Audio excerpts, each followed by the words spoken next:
Hey everybody, welcome to another episode of Certainty Talks. I'm filling in on the intro side here for Steve. He's out at an event here in California, so he's learning a whole bunch of stuff over there. I'm filling in. We're going to be talking about Certainty Talks today, and I've got our partner in the Whale Club. He's become a friend and a mentor for me, and he's going to be sharing a little bit about what it means to create an unfair advantage. Why do we have an unfair advantage? Why do some people seem to just get lucky over and over and over? We're going to talk a little bit about that today. So thanks for joining me. Welcome in, Nick. Yeah, man, I appreciate that. And your video is so much better than mine. You know, It's I got my cool guy background. So yeah. So the unfair advantage is interesting, because everybody wants one, mhm. right? Everybody wants an unfair advantage, and then when you say unfair advantage, it's like, oh, you're cheating. Like, no, no, not the way that we do it. Obviously, when we talk about certainty talks and CCA and the Whale Club, we're always staying on the right side of ethics. The unfair advantage is actually in uh, what we always say, engineering luck. And that's just a process of, it's like, if you want to get to the grocery store and I want to get to the grocery store, and I have an accurate map and you don't, I have an unfair advantage if we're competing. So it's just having the tools to give you a higher probability of getting there, and these are tools that other people typically don't have. So it's an unfair advantage. I mean, and Dan just wrote the book on it, right? The Rigging the Game book that he just came out with is essentially documenting this. And some people have operating systems to make good decisions. And some people don't. They just make decisions based off their impulses, based on what feels right a lot of times. And often that can get you further and further away from the things that you actually want because you take on all these obligations, you take on all these responsibilities and things. So rigging the game and the unfair advantage that we create is a product of engineering our own luck. I think that's very well said. So what are some of the tools and frameworks that we can or that people can take advantage of to create an unfair advantage? Yeah, I think the first is in understanding yourself. Right? Like, it seems weird. If somebody asked me what if totally different domain, in crypto, I was doing an interview and they were like, what is the one thing you would want everybody to know before they got into crypto? And I said, I would want them to know themselves. And they kind of looked at me, waited for me to say, haha, just kidding. But that's the truth, is knowing yourself. So it's the biggest unfair advantage. We talk about it a lot in the CCA. You guys talk about it in the Whale Club. And because when you know yourself, then you can build a system, which is what you teach people how to do. We teach people how to do. You could build a system that accounts for your strengths, your weaknesses, and your biases. So just being aware of your own biases is a huge advantage. And it's not like the tactic that anybody wants. It's just the reality of it. Biggest unfair advantage. So that's one, knowing yourself. The other one, or another one, is knowing where you actually want to go. Again, back to the map analogy. So getting super clear on what you're trying to achieve. And the third one that I'll touch on today is the ability to identify leverage and asymmetry. So some people do this naturally and they don't even know that they do it, right? Like, it's kind of like a naturally gifted athlete is like, let me teach you how to be athletic. Watch, you just jump this high. Like, you don't even realize that they have this gift. So a lot of Jeff Bezos, Elon Musk, a lot of these people that have gone exponential, they do it naturally. They identify asymmetry, they identify leverage, and they behave accordingly. Mm-hmm. So a lot of the CCA and a lot of things we're always talking about is giving people the tools that, because most of us don't do it naturally, to identify where is there asymmetry specifically to the upside so I can make those bets. How do I identify asymmetry to the downside so I stay as far away from those things as possible? And then how do I gain leverage? How do I get twice as much done in the same amount of time? Or how do I get the same amount of done in half of the time?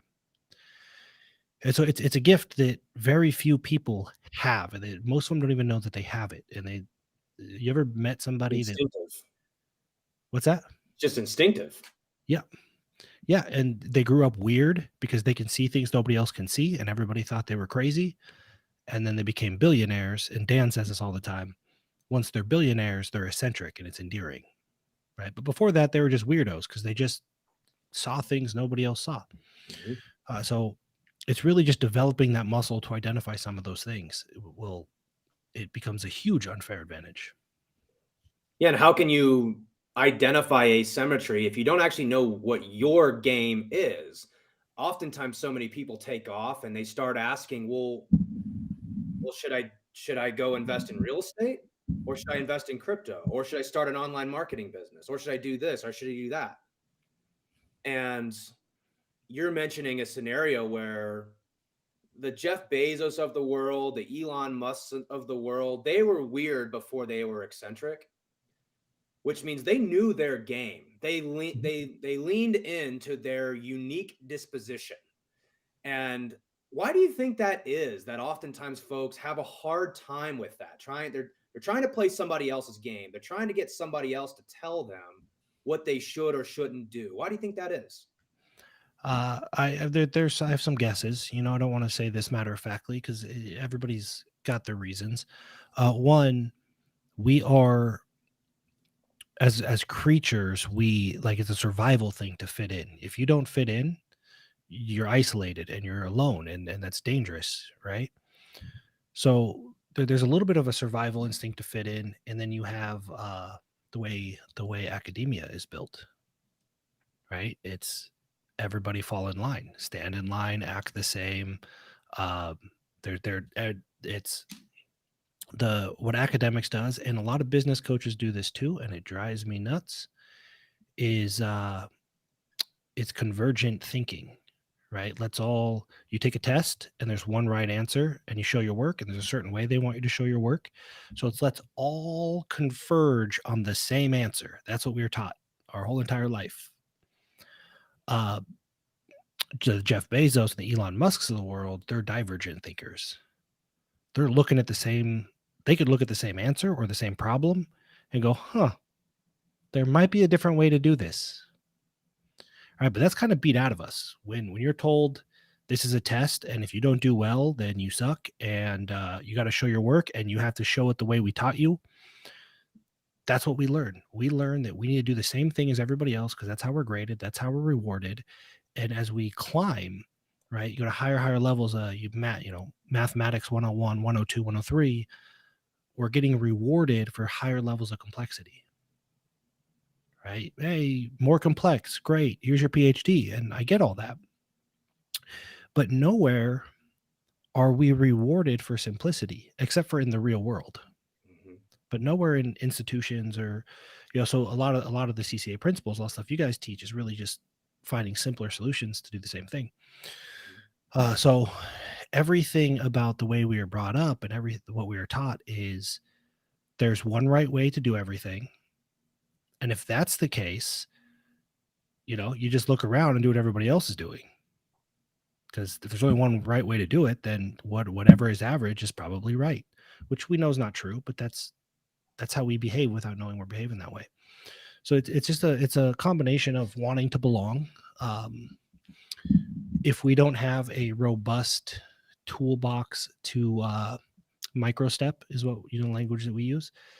So we got to microstep and get feedback to validate our ideas. If we don't have something like that, then if we do something different, people will tell us, hey, you're crazy. And we'll start doubting ourselves. And we don't have a system to get the feedback to reinforce the direction we're going. Right? So there's a whole bunch of reasons that even some people that do have a little bit of divergent thinking, naturally, they veer off from the course a little bit, and their friends, their family, people care about them. They're not being a-holes. When you veer off course and your friends and family are concerned, they pull you back because they don't know better either.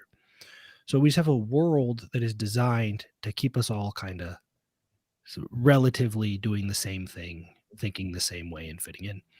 So it's really difficult, and it's really difficult to break that pattern.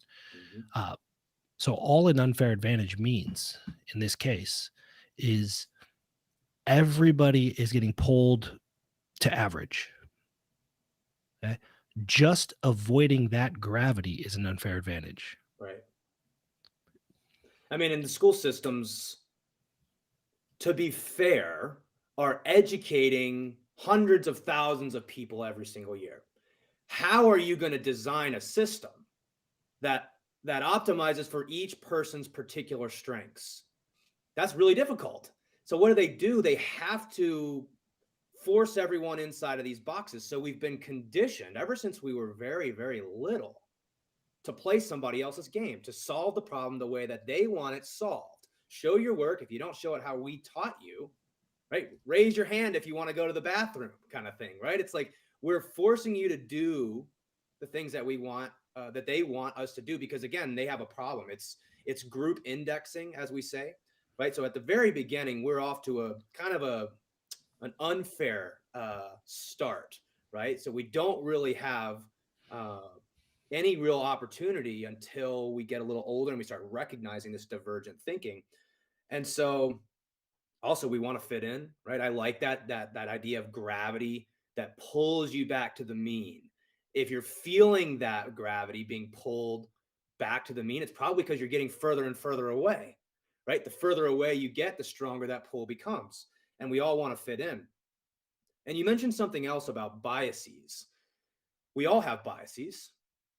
And so part of this, the first step to creating an unfair advantage, as you said, is knowing yourself. So first of all, knowing that you're being pulled back to the mean. It's just going to rip you back. But we also carry these biases around with us. What are some of the biases that you've observed that people carry and that keeps them from gaining this unfair advantage? Oh, that's a good question. Let me see. So first of all, because you touched on this a little bit, and you know how I talk about the adaptive dilemma, I want to make it clear that the answer to the question I just gave you is part of it, right? But by no means is it appropriate or effective to blame everybody else. It's just the way it is. Gravity exists. But the real work, and the only thing you have control over, and you have like these things exist. It's not that they exist that's the problem. It's that you don't have a toolbox or the confidence or the willingness to put the systems in place to break free of them. Okay, so it's still like look in the mirror thing, and what you just kind of alluded to is we got to look at our own biases. So um, there's a consistency bias. That's a big one, which is just like you'll see people. We all have different priorities, and they change as we age and we experience things. So a lot of people maybe go, I want to be a doctor when they're 17 years old. And they say it out loud, and they tell their family, and their family's so proud of them. And they get to the medical school, and they're like, yeah, well, I said I wanted to be a doctor, so I have to follow through on this. So they're like they're not being careful with their words. They're not giving them permission to opt out and change their mind. It's a big thing we talk about all the time, is permission to change your mind.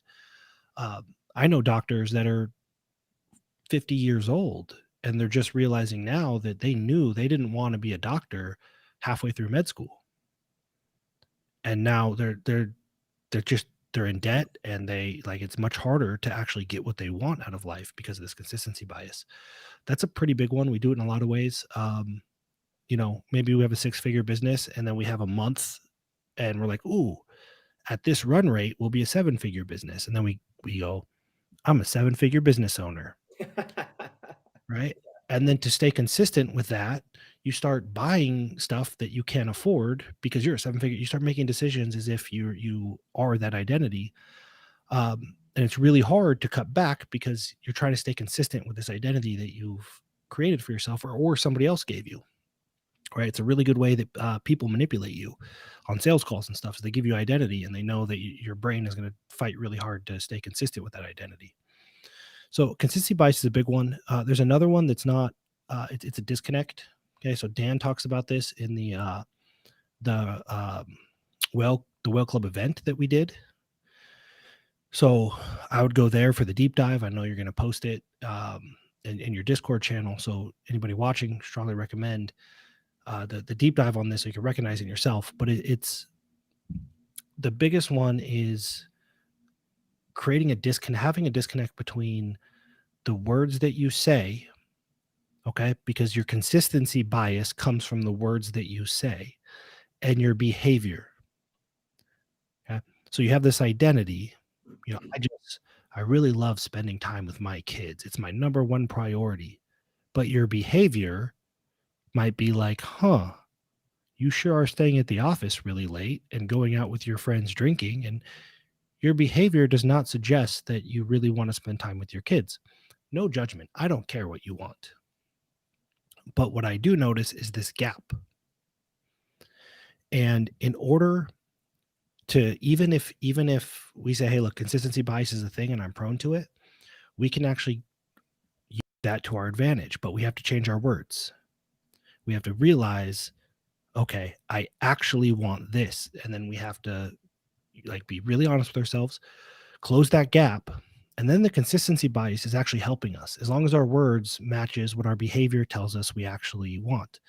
So that's a really big one. And it's really helpful to have a friend or a partner or a group of people that care about you enough to say, hey, I don't mean to be an a-hole, but you said this was your number one priority and you just acted like this. Like, get somebody in your life that was willing to point that out. And your first instinct is going to be to try to change your behavior. But before you do that, gut check yourself, because your behavior might actually be telling you what you really do want, and change your words. And the reason we don't do that, I'm going really deep on this, so I apologize, but the reason we don't change our words is because we're saying what we think everybody else wants to hear. We're saying what we think is you can say, well, I don't really want to spend more time with my kids. Nobody wants to say that out loud. So again, we're trying to fit in. We're trying to be socially acceptable. And there's that gravity again. Gravity again. Yeah. So those are probably some of the biggest ones. There's always Dan talks about mental accounting bias. There's all or nothing thinking. It's either black or it's white. It's I either do this or I don't. I either go on a 1 month vacation or I don't. And it's like, well, you go and you're split because you family time versus vacation time. Like, I don't know, go for 2 weeks, split the difference. We completely miss all of the options in the gray area, which is probably where we're happiest and most successful anyway. So we just want to be aware of these biases, but all or nothing thinking, consistency bias, and then just that gap, our spouse values versus our values in action. If you can figure out those three things and either reduce them, mitigate them, or build a system so that they are benefiting you, it's like rocket fuel relative to everybody else. Mm-hmm. And Dan actually talks about the G.I. Joe bias, which I really like, which is like, even though you understand the biases, you're still subject to them. I just find that fascinating. And so you touched on this, but for those who want to take a deep dive into this, we're going to be putting up the recordings, I guess, from our Whale Club Certainty event that we had here in September, where Nick, Dan, Dr. Jeff, Steve, myself, we all spoke on these different things. We're going to be throwing that in the Discord. It's going to be free for Wolf Pup holders. So if you guys are interested in learning more about that, you can go to blockchainwhales.com. We've got a little link there and you can join our community and deep dive these biases and these kind of conversations a little bit more. But like you said, first step, knowing yourself. You've got to really know yourself. And how can you create an unfair advantage if you're constantly being subjected, first of all, to the gravity pulling you back to the mean? Because average is not extraordinary. You want to do something extraordinary, you want to create an unfair advantage, first step is recognize you're getting pulled back to the average. Secondly, you've got to understand that your unique disposition is what qualifies you to create your unfair advantage. Playing your game is part of the unfair advantage, but you've got to recognize that you are biased. Every person is. By not recognizing those biases and really understanding yourself, you're allowing yourself to be subjected to them significantly more. So we've got to, first of all, recognize we're getting pulled back to the center. We've got to recognize that we have a unique disposition. We've got to stop playing other people's games. And we've got to recognize that we are biased. We've got to identify those biases that we're most likely to violate, or to have, I should say, to have these biases, and recognize that we've got to identify them first. And so that's kind of the first step. Of course, there's so much more to that. We're sort of covering it at a very high level. And again, go deep dive this with the content we're putting out. I highly encourage it. It's been very helpful for me. But let's talk about step 2. So you know yourself. Okay, I got those things sorted out. Great. So where do you want to go? Right? That's step 2. And we've got a tool that we use. Right? You mind talking about that tool a little bit? Yeah, I mean, we have a lot of tools, but Dan is created over there's like a decade of just combing through this stuff, and then my my brain's always kind of worked this way, and it was seeing the process that Dan put together that it all clicked. But it's really part of what we call a solvable problem, which is essentially like, listen, people are always complaining that they're not getting the outcome they expect. Okay. So we want that's most people. So if we want an advantage over most people, then if we get the outcome we expect more consistently than other people, we must have an unfair advantage, must be lucky, right? Well, imagine that you want to go again to the grocery store. You're in a new town, you're Airbnb in, and you have a general idea of where the grocery store is and where you're at, but not really. And that's how we live most of our lives, right? We kind of know where we're at, kind of not. Now, if we entered, go to the grocery store on the Google Maps and hit go, and we realized that it was starting us somewhere a couple blocks away from where we were at, and we don't know which direction it is, we'd be pissed. Like, what good is this map? Mm-hmm. Even though it's pretty close, it's not precise enough to be useful to us. Okay. So we know intuitively, and there's proof that without a very precise location, we can't really orient ourselves. And yet we don't figure out where we're at in life. You ask somebody like, what's going on? They can't tell you with any kind of precision. So that we already know it's unacceptable. We would not, any technology showed us something that ambiguous and that far off, we'd be irritated as shit. Okay. So one is like, where are you? And the second one is where you're trying to go. That's how you get directions. Duh. And yet you say, hey, where do you want to go? I'd really love to make $1 million. Like, what does that have to do with your position on the map as a human? Mm-hmm. I really want to have an impact. What does that like? That's like saying, I really want to go somewhere that has food. And I gave this analogy for a while. We've been talking about the Google Maps analogy. It's like saying, I'm here in Denver. First of all, I didn't, if I tell that to Google Maps, it's just going to approximate. And I'm going to assume you're right in the middle of Denver, because that's not very specific when you say that. So I'm going to make an assumption. But what most people do in their life is they say, I want to go north. And Google Maps is like, well, I could send you up to Nick in Seattle. I could send you to Minneapolis. I could send you to Maine. My Google Alexa thing over there is going off at me. So she's like, where are you trying to go? She's like, I don't know what you're saying when you say north. Point is that's how we give directions. Mm-hmm. And if we don't give specifics, because Google Maps is a solvable problem, right? That's what it is. And if you can't give it specifics, it's going to say, I can't help you. But that's how we approach our life. So here's how we use Google Maps. And that was great, right? So you can't just say go north. In your head, there's something in there that you are picturing that you're not making explicit. And until you make that explicit, we can't solve for it. So Google Maps is, okay, you want to go from here to here, very specific, right? And then there's what Dan calls your preferences, which is like in Google Maps, you could be like, you could take the scenic route, you could avoid tolls. Like there's a bunch of different ways to get there, actually, based on your preferences. And you may have multiple destinations, but they have to be crystal clear for them to be useful. Because again, Google Maps starting in the middle of Denver is not useful to you. It might give you an impression of general direction. But here's how you can use Google Maps, and then we'll tie it back to the solvable problem. So it's all about figuring out where you're at and then figuring out what's most important to you and a timeline that is appropriate.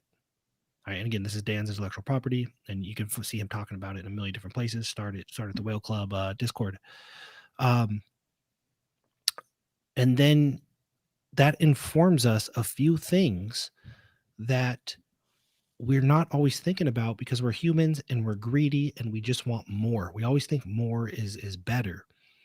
What Google Maps having it does is it tells us, especially when you have a timeline, when to speed up, when to slow down, when to take more risk, when to take less risk, and when to stop. That's all very useful information in life. And we don't have it because we haven't defined.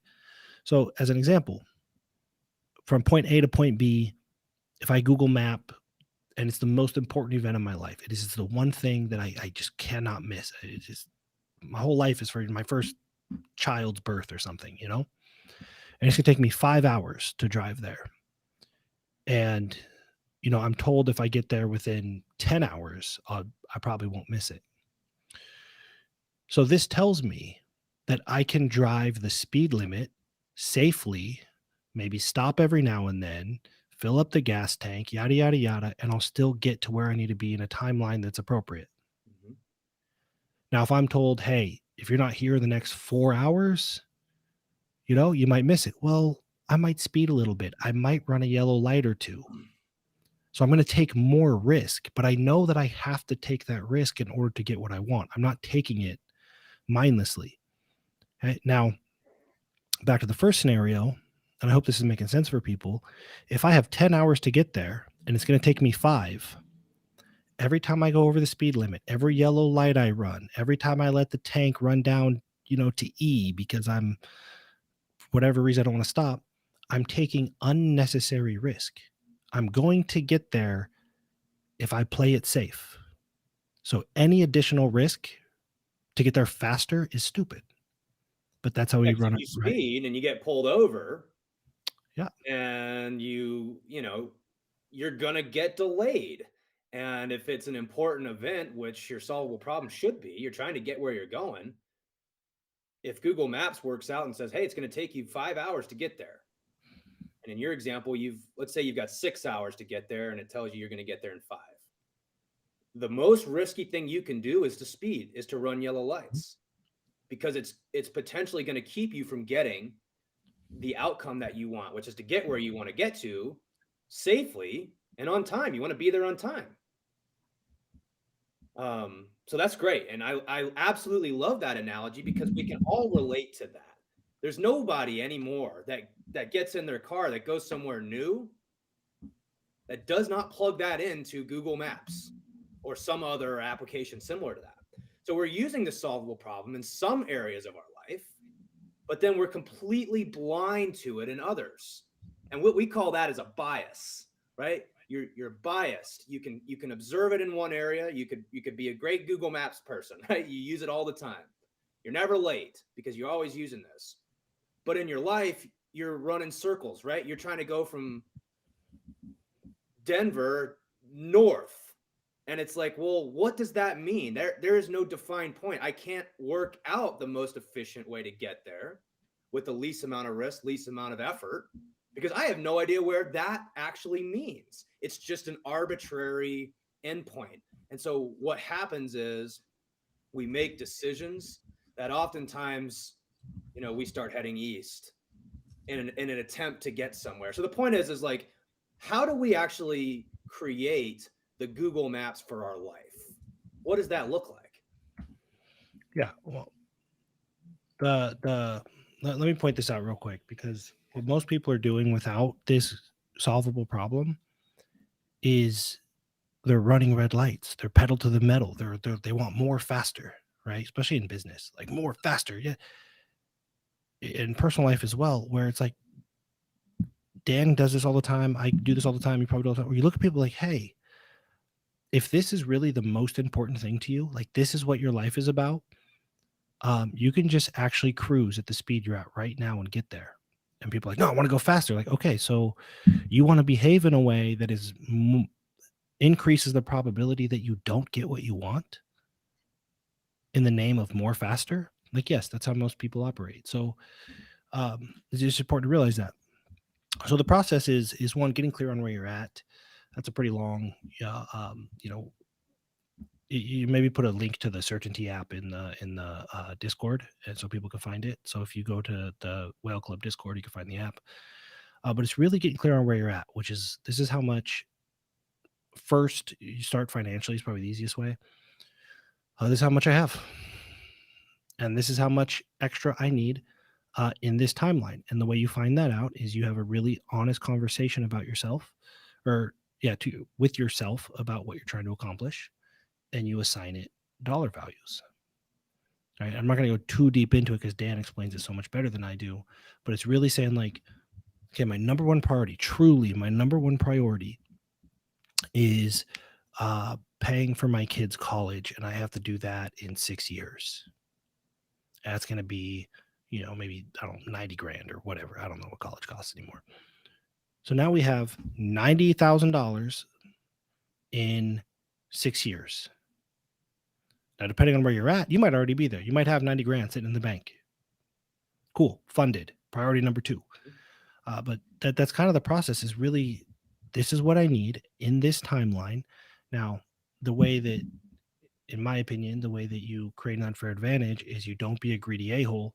And you learn this in the CCA and you learn this in the Whale Club and all that stuff, is generally speaking, and we work with a certain kind of person, when people define it, they realize how attainable it is. It's so much easier and simpler than what you thought, because you've been blowing yourself up for no reason. But then they're like, the most important thing, man, if I could just buy a vacation home and retire my wife so she never has to work again. And if I could do that in 10 years, oh man, that would be amazing. So then you kind of do your Google Maps and you go, oh, I'm actually on track to already do that. And then because we're greedy a-holes, we're like, maybe I should do it in 3 years. Right. And all we did was now we've increased the amount of risk we have to take. So like the real trick is being honest with yourself about what is acceptable. Like, what do you actually want and what timeline is acceptable? And then there's a whole bunch of math, and you can teach them the math. They can go learn it from videos, whatever. That's the easy part. The hard part is preventing humans from doing the human thing. Mm-hmm. Well, which is really, once they realize, like, wow, I can have everything I want, I should go for more. Uh-huh. You're just increasing the probability that you don't get any of it. And to use because I love the Google Maps analogy. It's just so applicable. The way I think of it is, what we're trying to solve for is, do I need to run this red light or not? Right? Because we want to design a system where we don't need to run any red lights or any stop signs at all. We don't need to take on any risk more than is necessary. When we take off, we're going to get where we're going, and we don't have to break any laws. We don't have to take on any risk. So the question really is like, based on the endpoint that you've defined, and you say, hey, I want to get to Seattle. You type that in and it says it's going to take you 24 hours to drive from Denver to Seattle. It's like, okay, great. So I can get there in 24 hours. That's how long it's going to take me. I can plan accordingly. And if all of a sudden you start saying, well, I want to get there in 10, the point is well, you're having to take on all this unnecessary risk. So when I think about the solvable problem, all I'm asking myself is, do I need to run this red light or not? Or can I increase my timeline so I don't have to run any red lights? Mm-hmm. We're taking the least amount of risk possible to get what we want. But of course, that takes a lot of clarity, which, we make it sound easy. It's not. It takes a lot of clarity and a lot of getting extremely honest with yourself to identify your biases, to say, I'm the type of person that likes to go really fast and likes to run red lights. So I need to recognize that bias and build a system that accounts for it. It's not like saying just completely ignore your tendencies and your biases. It's acknowledge them and account for them. Right? Build systems so that you can keep yourself from blowing yourself up, as you like to say. Mm-hmm. It's amazing how humans will do this. That you say, here's a look, all you have to do is keep doing what you're doing right now, and you will get there. And they can't do it. Mm-hmm. So it's like, what are you really trying to accomplish here? And I'll tell you the hardest part. And Dan and I talked about this before he went on stage. He did this thing with like Damon John and a bunch of people, and we came, like this is the line that he ended his talk with. And well, actually, it's right before he ended the talk. He ended it with what's the point, which is great. But it was do you know why most we that explain the whole solvable problem, and then we address the obvious. And when I say we, I mean he. In this case, he addressed the obvious, which is you still won't do this. And you know why? Because when you define success for you, okay, I'm home by 5 p.m. to have dinner with my kids as long as they're in the house. My wife doesn't have to work. I have a good relationship. Whatever success is for you, no judgment, whatever it is, when you're honest about it, you have also defined failure. Okay. So you can't hide behind 1,000 video view likes. So you can't hide behind Ferraris. You can't hide behind all this stuff that you do to make other people think you're successful. So influencers, marketers, especially people that get attention regularly, have a very hard time defining success because they have consistency bias again. They have identified as successful. Other people have called them successful. And if they're honest with themselves about what they actually want out of life, they will have to face that they're failing right now. Mm-hmm. And they are failing until they achieve that. That's tough. We'll avoid it. We will. Yeah, it's tough. All right. So step one, where are you? We call that knowing yourself. You got to recognize gravity's pulling you to the mean. You got to recognize your unique disposition, and you got to recognize your biases. When we can really understand where we are, we can give Google Maps that accurate, here's where I am right now. The next step is tell it where you want to go. So we can work out the most efficient way to get there with the least amount of risk possible. I don't want to have to speed. I don't have to run red lights. I don't want to have to run stop signs, because that adds a whole bunch of risk that now I got to get pulled over. I'm going to have to pay a ticket. Maybe you get thrown in jail because you're being a total idiot. Well, these are the risks that we take trying to rush and get faster. And that's a bias. This is what humans are oftentimes naturally hardwired to that. And it's difficult. No one's saying it's easy. But if we can do those things, if we can get clarity on where we are and where we're going, the next step is the fun part. Because now we get to start recognizing what you refer to as asymmetry. And for all of us that may not know what that means, can you describe what it means to identify asymmetry? Yeah. So all we're looking for, is it like an asymmetric bet? Okay. So symmetry is perfectly even. Like you bet $1 for the chance to win $1. You would actually probably bet $1, like a 50-50 chance, bet $1 to win $2. If you play that game a billion times, you break even. That's symmetry. Okay. So hopefully that makes sense. Asymmetry means there's either an outsized gain or an outsized loss. So if you were to play it, repeat exposure is important. People have a hard time like processing this.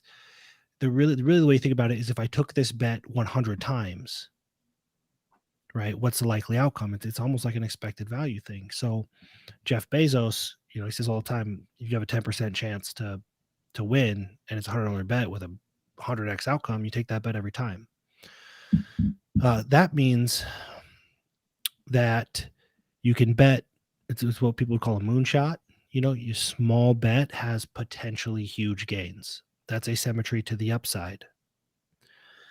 If a medium-sized bet has potentially medium-sized gains, it's symmetrical. Like there's no point in really taking those bets. Asymmetry to the downside is where the risk is far greater than the reward. Right? That's all it is. And the worst kind of asymmetry to the downside is the kind that is complete ruin. Mm-hmm. Right? So anytime you go all in with everything, regardless of the probability of winning, I would say the asymmetry is to the downside. If losing everything is one of the potential outcomes, it's a bad bet. So when we're looking for asymmetry, VCs do it. VCs are a great example. They might put 100 grand here, 100 grand there. They might invest in 50 companies, and they know 49 of them are going to fail. But that one Google, right, where they get 2,000x returns, it's an asymmetric bet. So we're always looking for bets where we can make smaller bets to get larger outcomes, larger potential outcomes. That's asymmetry to the upside. The hard part is, and Jeff Bezos addresses this, and why we tend to suck at this as humans is one, with asymmetric bets, you're going to lose 9 times out of 10. And humans struggle with that. They want to win 10 times. Mm-hmm. Right? But like win-loss, that binary, that's just not a very intelligent way to think about things on a continuum, which is we live on a continuum. It's because cool, 1-5 lost, or you won 6 and you lost 4, or you won all 10 and you walked away with an extra $100. I'd rather lose 9, win 1, and walk away with $1 million. Mm-hmm. So it's the size of the wins and losses that matters, not the frequency of wins and losses. Right? And Nassim Taleb talks about this in Anti-Fragile, which is a great book that you recommended, by the way. And he describes the 1,000 pebbles versus the 1 stone, the giant stone. It's like, and I took that analogy and I sort of used it a different way. It's like, okay, if I fall from a foot off the ground, it's not gonna hurt me at all, long term or short term. If I do that 30 times, it's not going to hurt me long term or short term. I could sit here and just jump up and down a foot, 30 times. But if you jump off a 30-foot. Exactly. Right? But I could die if I fell from 30 feet one time.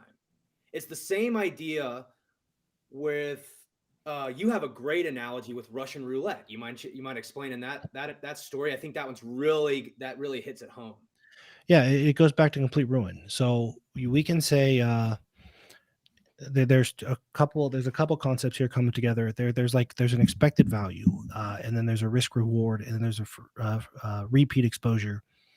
And so I'll break those down. It's just, if you have a 87.7% chance of winning, okay, so far it sounds like a good bet. It costs you $1 to play, and if you win, you win $50. So now it sounds like a really good bet. Risk, like it all makes sense. And I could play it 10 times in a row. I'd be rich. People do is they're like, how about $1 million? Mm-hmm. So. Yeah. And but here's the problem. If the game is Russian roulette, it's not worth it. Even worse, Russian roulette's obvious. You got a gun to your head. There's a bullet. You know the consequences. And most of our endeavors in life, we're not fully aware of the consequences or the cost or the hidden risks. So the expected value type calculation would say, all right, well, even if I lose, I'll just play it again. And even if I lose, I'll play it again. I only have to win 1 time out of 10 for this to be a home run. Well, guess what? You can't play Russian roulette 10 times in a row. Right? So we have to, that's accounting for complete ruin and repeat exposure. So something can make sense on paper, but if complete ruin is an option, the asymmetry is to the downside. Because you can't expose yourself repeatedly to the game of Russian roulette. Like you're going to die. And those are just things that you got to think through. So when we're looking for asymmetry, we're really looking for, in the way I think about it, is no chance of complete ruin. I can play it multiple times in a row. and there's a high probability that I get an outsized result in doing so. What happens is humans, because we're greedy a-holes, it's going to be a common theme, we can find an asymmetric bet, crypto, for example, a startup, even gambling to an extent, where we go, a small bet here, and I could 1,000x my money. Okay, here's the beautiful thing about asymmetry to the upside. Because you can 1,000x your money, you don't have to put a lot in. That's what makes it, that's what keeps the asymmetry to the upside. You don't have to take a big risk. But we go, well, if I put $1,000 in and I 1,000x it, wow. Yeah, well, you should just be happy right there and stop and take the asymmetry to the upside. But we don't. We go, what if I take out a second mortgage on my home and I take out my kid's college fund, because then I'll have $150,000 and I'll 1,000x that. Mhm. Well, you just took a beautiful bet with asymmetry to the upside and you flipped it to having more downside than upside Mhm. because you're a greedy a-hole. So it just, right, it's how can we take micro bets that can deliver outsized results to help get us to where we want to be a little bit faster. And you know And what Dan talks about is the idea of, and I'm guilty of this just as the next person. I really didn't understand this until I came into your world and Dan's world to really like it was that bias and you guys shined a light right on it. I'm like, oh damn, I do that.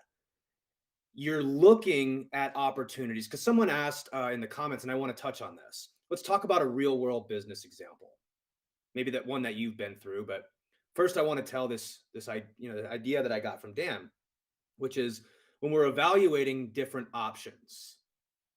Should I get into crypto? Should I flip this house? Should I buy rentals instead? We all have decisions that we're making on a daily basis. The way I was looking at these decisions as is which has the higher upside?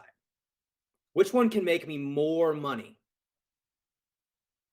And what we're doing by only looking at the upside, and of course, we're probably considering the downside in a for a brief second in our brain, but then our hard wiring is like, no, no, no, no, no, pay attention to the upside. And what I learned from Dan is if you want to actually manufacture asymmetry, you don't pay attention to the upside. You look at, first of all, which option could expose me to total ruin, get that one out of here. Because if we, it's like the Russian roulette thing. If you take a bullet to the head, you can't play anymore. So what's the point?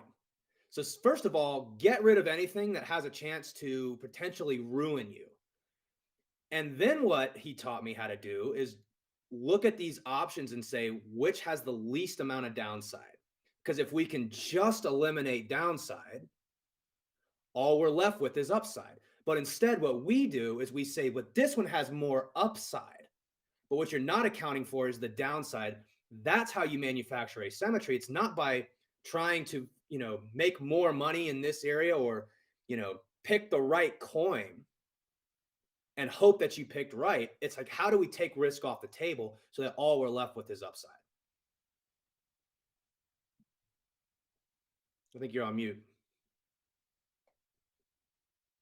well, we say this a million different ways, right? And I mean, you said you articulated that really well. Is what we have, our life is a rolling average, right? You got your good days and your bad days, your good days and your bad days, your good days and your bad days, but your trajectory is just an average. It's just kind of a straight line that runs through them. Right? Our brains, just like you said, we always want to do better than our best. We want higher highs, we want bigger upsides. Right? And that hoping to bring that average up. That's what we're trying to do. We don't realize it, but again, if you lost $1 million yesterday and you made 2 million today and you got $1 million, it's an average of yesterday and today.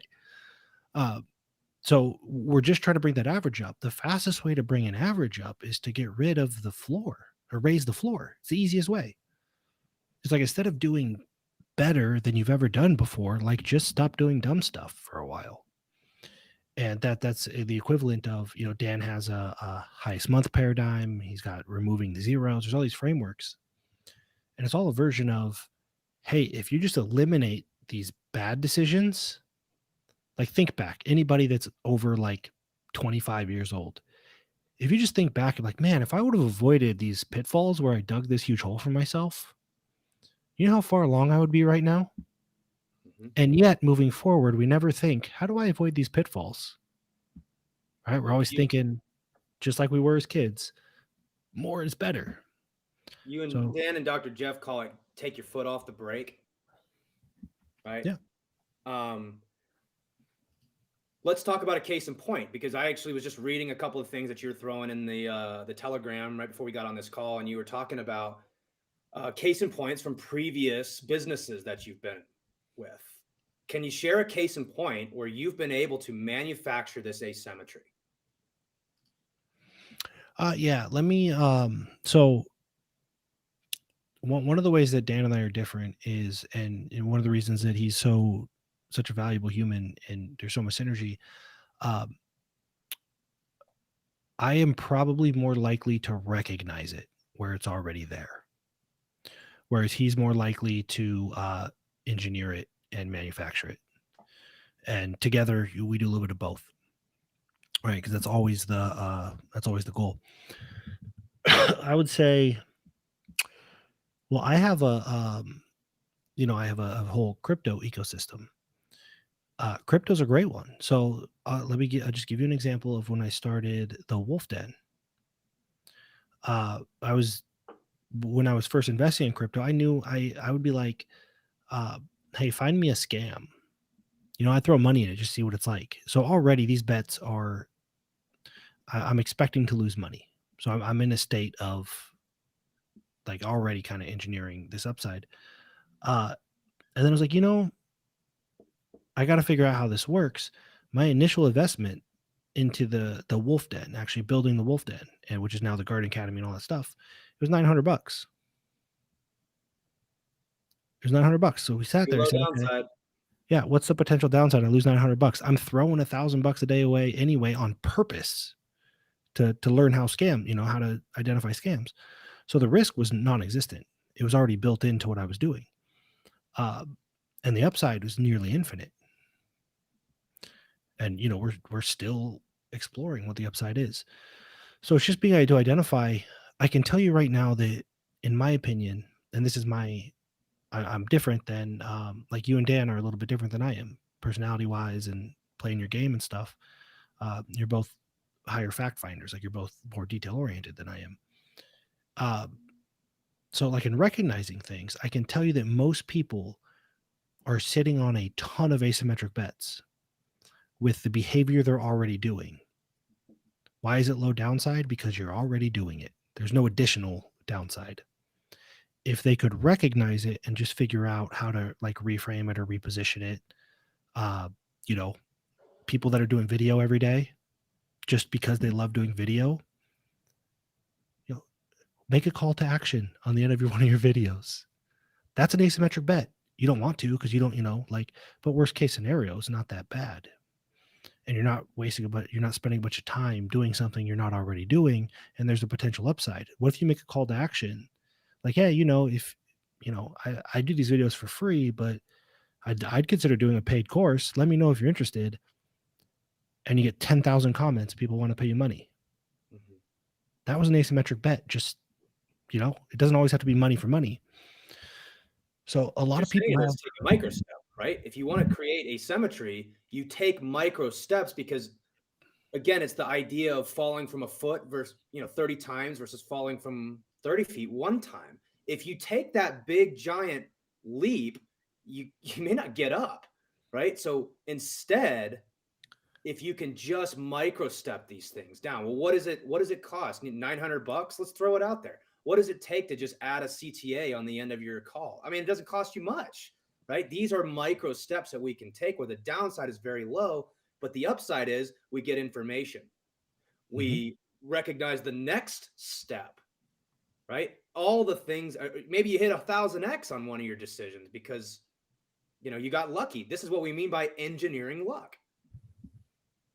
Yeah. So the way to engineer luck, the unfair advantage, and I'll wrap up with this.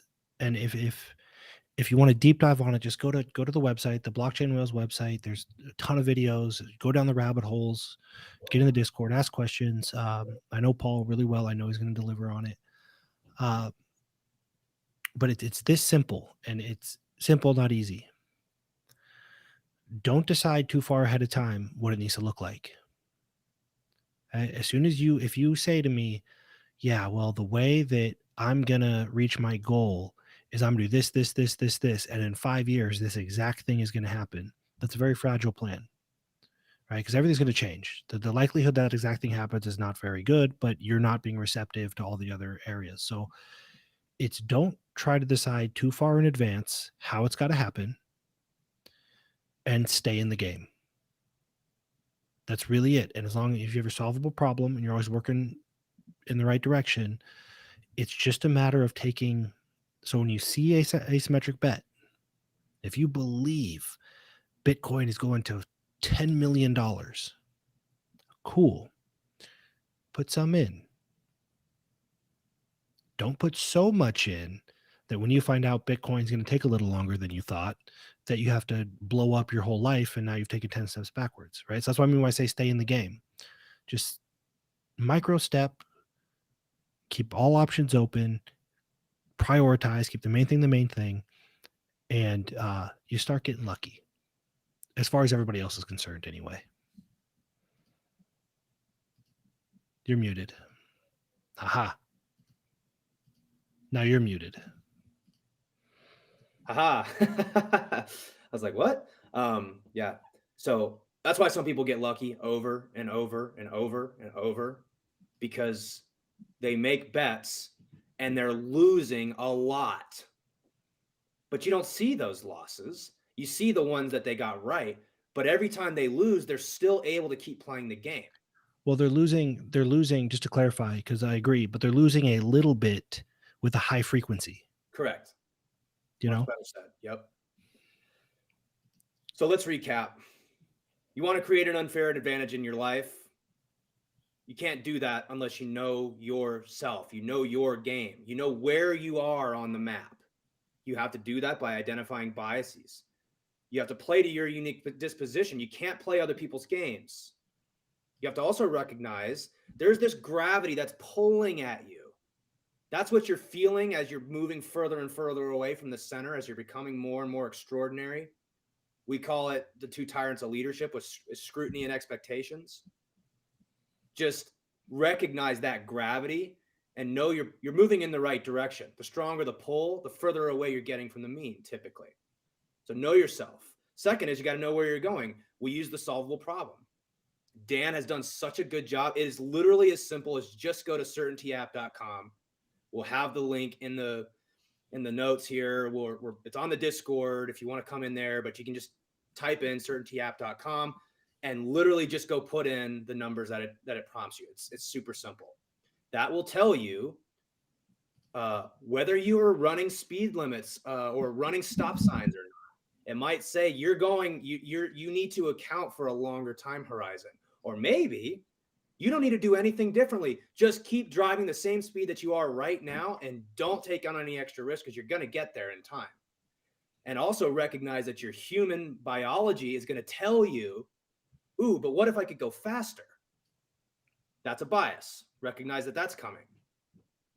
And then number 3, you can either be good, like Nick was saying, at manufacturing asymmetry, like Dan is, or you can just be really good at recognizing it when it's there and taking that bet, right? So if you can get good at recognizing when opportunities are asymmetric, that's almost as good as, or just as good as manufacturing it in the first place, because they exist all over the place.